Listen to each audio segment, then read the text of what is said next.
Oi, gente. E hoje eu quero fazer um vídeo que eu já trouxe alguns aqui, né? Que é lendo um trechinho do livro. Esse livro aqui é de um escritor que eu gosto muito, né? Que é o Tolstói. E é um livro de contos, que são coisinhas, são historinhas, né? Bem curtas, e hoje de manhã eu tava lendo uma e eu gostei bastante, então eu quero trazer aqui. E o nome da história é Três Perguntas. Primeiramente quero pedir desculpas porque a minha voz não vai estar assim tão boa porque eu resfriei logo hoje. Ocorreu certa vez a um rei que, se ele sempre soubesse a hora certa de começar tudo, se soubesse quais as pessoas certas a quem deveria dar ouvidos, quais pessoas evitar e, acima de tudo, se sempre soubesse qual era a coisa mais importante a fazer, ele nunca fracassaria em nada que se propusesse a fazer. Tendo-lhe ocorrido esse pensamento, ele proclamou em todo o reino que daria uma generosa recompensa a quem lhe ensinasse qual era o momento certo para cada ação, quem eram as pessoas mais necessárias e como ele poderia saber qual era a coisa mais importante a fazer. Então, vários homens eruditos foram até o rei, mas responderam de maneira diferente às suas perguntas.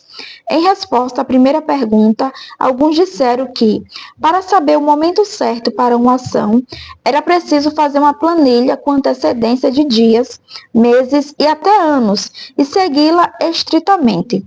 Somente assim, disseram, tudo poderia ser feito em seu devido tempo.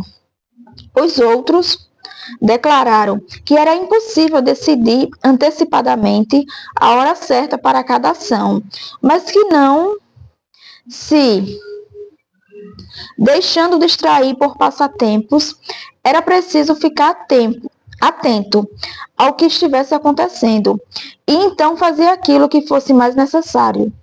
Outros ainda disseram que, por mais atento que o rei fosse ao que estava acontecendo, era impossível um homem decidir com acerto a hora correta para uma ação, mas que ele deveria ter um conselho de homens sábios que o ajudariam a escolher a hora certa para tudo.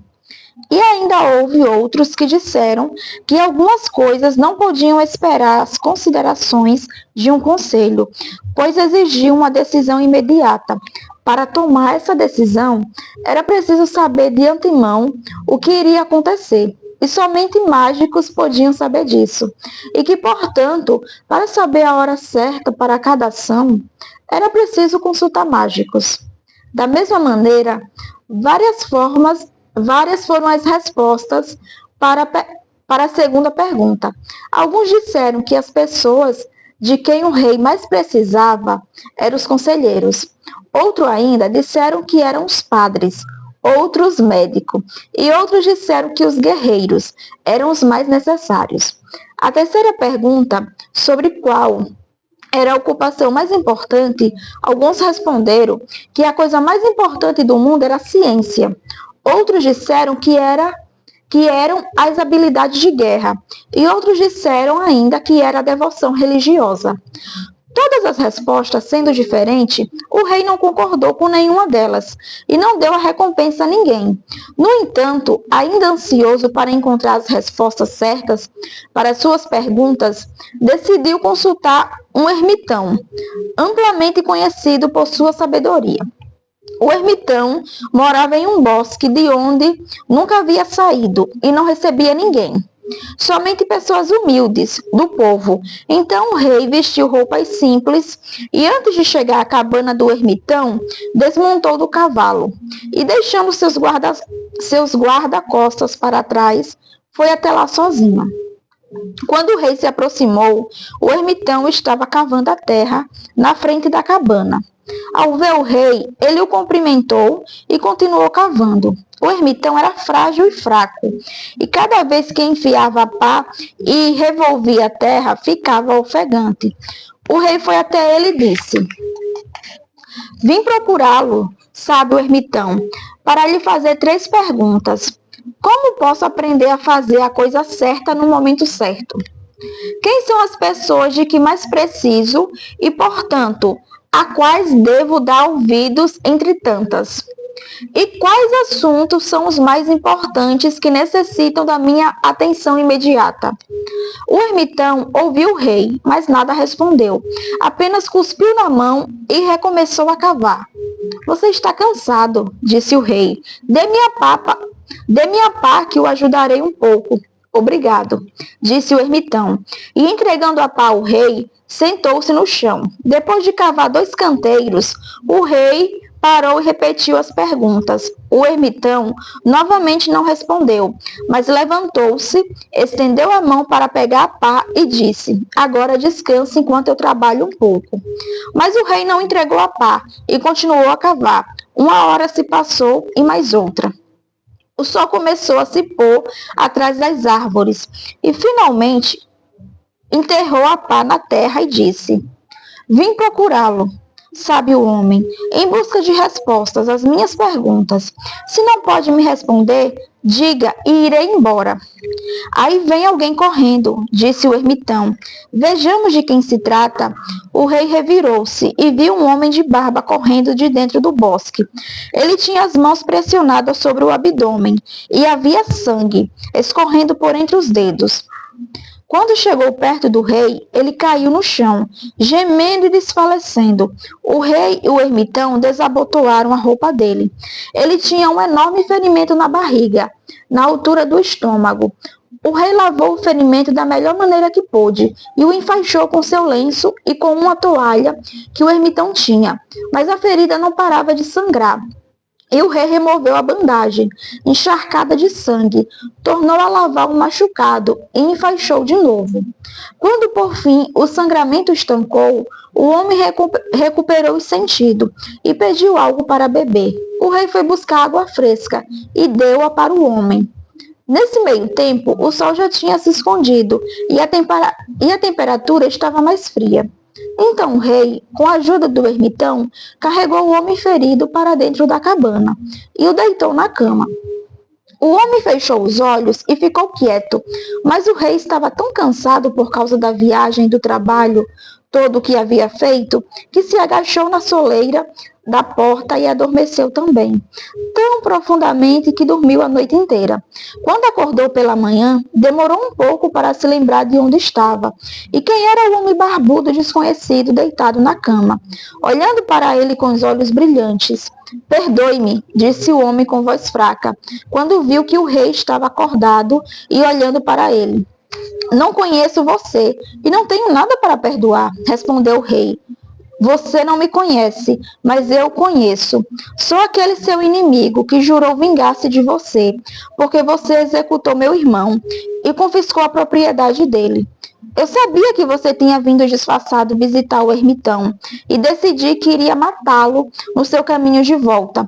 Mas o dia passou e você não voltava. Então saí do meu local de emboscada para encontrá-lo, mas deparei-me com seus guarda-costas. E eles me reconheceram e me atacaram. Escapei deles, mas teria sangrado até a morte se você não tivesse cuidado do meu ferimento.